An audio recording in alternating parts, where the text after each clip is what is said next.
UFC 300 turned out to be the greatest MMA card of all time. Oh my goodness! That's a warrior! That's a real warrior! Boom!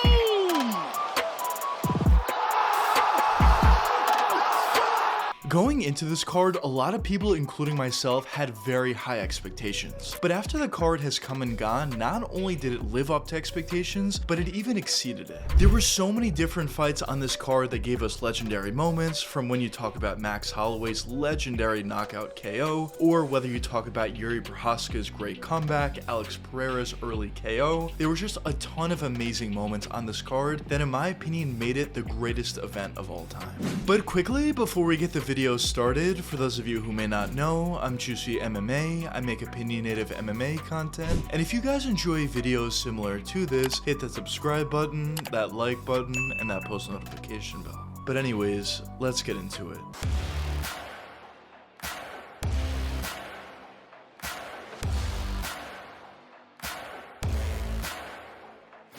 It's almost been a full day since UFC 300 has come and gone, and I'm still in awe of the card. From top to bottom, this card was just spectacular. From the first fight of the night, when you talk about Deiveson Figueiredo versus Cody Garbrandt, that actually ended up being a very entertaining fight. As on the feed, it seemed like Deiveson was dealing with a lot of different issues, most specifically the footwork of Cody. Cody was clearly the faster guy out there, he was landing the better shots on the feet, and it just seemed like Deiveson wasn't able to get anything going. But in the second round, he finally decided to take the fight to the ground, and he was able to get Cody's back, and of course he ended up submitting him, actually being the first guy to ever submit Cody Garbrandt. Cody overall was doing a lot of good things on the ground. He was staying safe for the most part until he made a vital mistake at the end, and of course he ended up giving up his back and getting choked out by a guy who's a legitimate black belt in jiu-jitsu in Deiveson Figueiredo. But right after that fight, then it was the Bobby Green versus Jim Miller fight, which turned out to be a very entertaining one, although it was very one-sided. Bobby was just a lot more technical and a lot faster, more importantly, on the feet. He was able to do a really nice job at utilizing that wonky style that he does have of keeping his hands low and just relying on head movement and speed in order to get the victory over Jim, as he even was able to hurt Jim a couple different times in the fight, and most specifically in the 5th round, pretty significantly.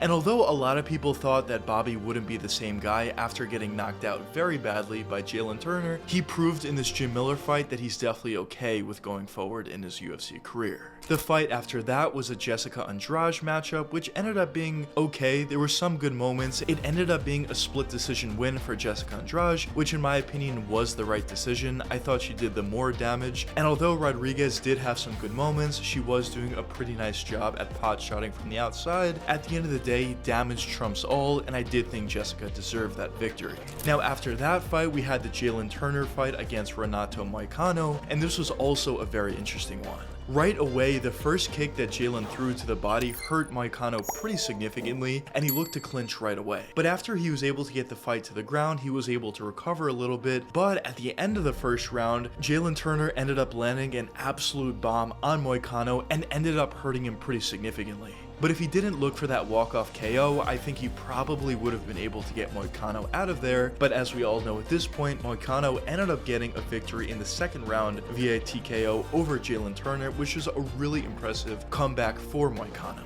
And in my opinion, at this point, going forward from here, don't give Jalen Turner any more wrestlers. It's pretty clear that he just can't deal with them. There's a lot of times where he's able to hurt guys on the feet, but as soon as they look for takedowns, it's just impossible for Jalen to get back up, and he does tend to get finished quite a bit when he's on his back.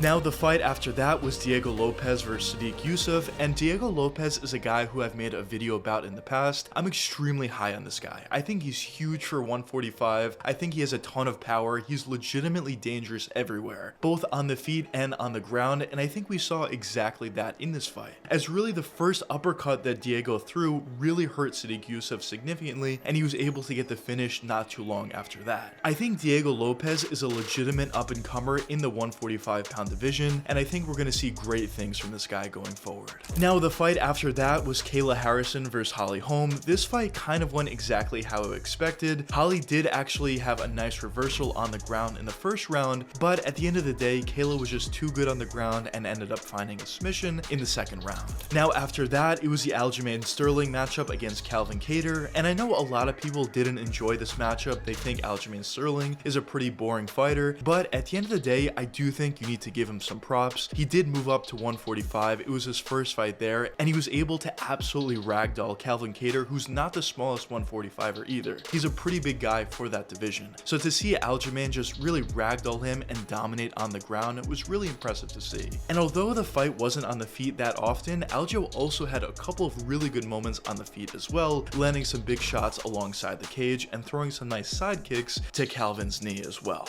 But this is really where this card started to get really interesting, in this Yuri Prochazka matchup against Alexander Rakic. Now, before this fight, I thought Rakic had all the tools to win. I thought the leg kicks would be huge. I thought he was pretty durable. He has shown that throughout his career. I thought he had a ton of power in his hands, and although Yuri is just a warrior out there, I knew that even before going into the fight. At the end of the day, I thought those leg kicks would be huge. And if you watch the first round, that's exactly what happened. Rakic was doing a great job at utilizing those leg kicks, really hurting Yuri's legs significantly, really affecting his movement significantly. And also, when you kick those legs out as much as Rakic was able to do, you really take a lot of the power away from what Yuri is able to throw going forward. So I definitely did think after that first round, Rakic was in a really good position. But I think the biggest thing that we learned about Yuri, which is something that we probably already knew, but this was to an even bigger extent, is Yuri Prochazka is an absolute freak. He was taking big shot after big shot, whether you talk about huge step and elbows, whether you talk about overhand rights, whatever shots Rakic was throwing at Yuri just seemed like it didn't affect him whatsoever. And Rakic is not a guy who has no power. He has a ton of power in his hands. And in the second round, Yuri was eventually able to find that one big shot on Rakic, and it kind of felt like the first shot that he landed really hurt Rakic and ended up putting him away, which is also crazy considering that his legs were absolutely done at that point. And as I mentioned before, when your legs are completely done, it makes it that much harder to generate a lot of power from it. So this was definitely an amazing performance by Yuri. I don't think he deserves an immediate title shot. He probably should fight one more time before he gets another title shot against Pereira, but at the end of the day, this is a great performance and puts him a lot closer to a title shot than he was pre-fight. Now, the next fight after that was Bo Nickal versus Cody Brundage. This fight kind of went in the direction that everybody thought. Bo was able to do a really nice job at taking the fight to the ground, and although Cody did show some resistance in the first round, for the most part, Bo was able to do what he wanted. And when he got the fight to the ground, he did a nice job at transitioning, and he clearly proved that he has a lot of skill on the ground.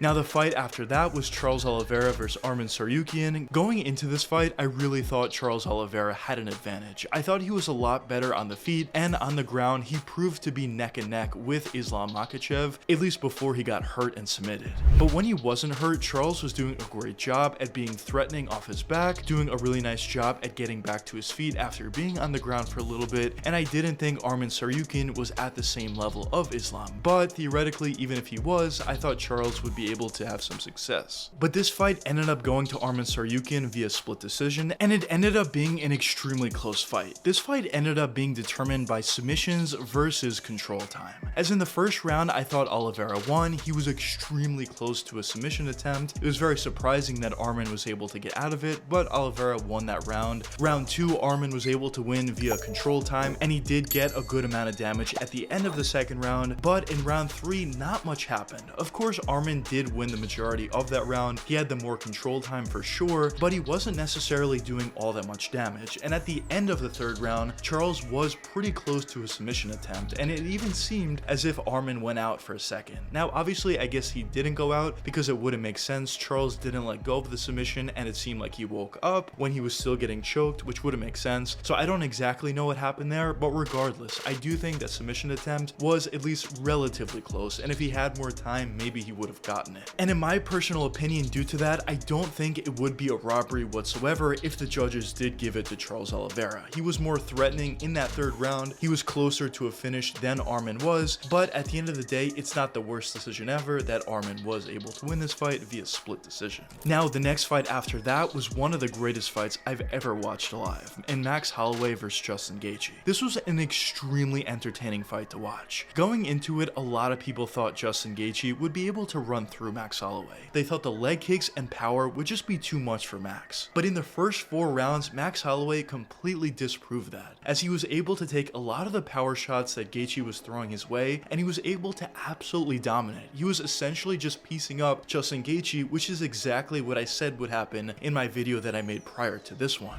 But after hurting Justin Gaethje multiple times with spinning back kicks with some nice combinations that he was throwing, in the final 10 seconds, Max Holloway decided to make himself immortal, as he pointed down to the ground and decided to just throw with Justin Gaethje. And obviously it was threatening because he could have ended up getting knocked out and lost in those final 10 seconds, but the craziest thing that you can ever expect happened. Max Holloway ended up knocking out Justin Gaethje cold with literally 1 second left on the clock, which is just something that's straight out of a movie.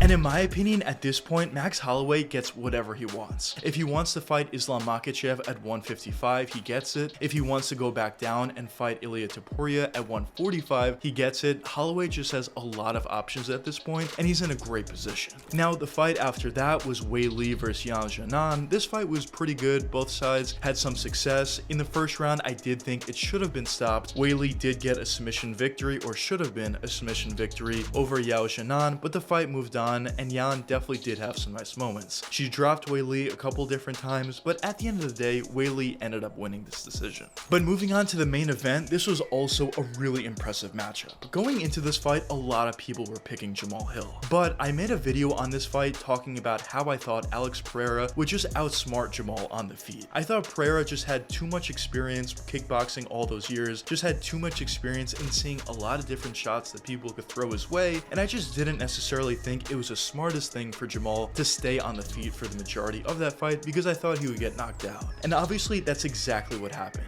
as Alex Pereira quickly threw that left hook at Jamal's face, and the first left hook that landed completely knocked Jamal out, and he was done essentially from there. And at this point, I think people need to understand, if a striker is going up against Alex Pereira, they're going to lose. Obviously, Israel Adesanya was able to beat Alex in extremely impressive fashion, but Israel Adesanya is an outlier. If you're talking about any of these other guys in the division, literally any of these other guys, I don't necessarily think I would pick any of the strikers against Pereira. And that recaps the card. That recaps UFC 300. In my opinion, one of the greatest, if not the greatest fight cards I've ever watched personally. We had a ton of great moments. That Max Holloway moment is going to be something that I never forget for the rest of my life, and it was just an amazing card from top to bottom. But anyways, let me know what you guys think in the comments. What was your favorite fight in your opinion? But anyways, I hope you guys enjoyed the video, and if you did enjoy, check one of these 2 videos popping up now, and until the next time, peace out guys.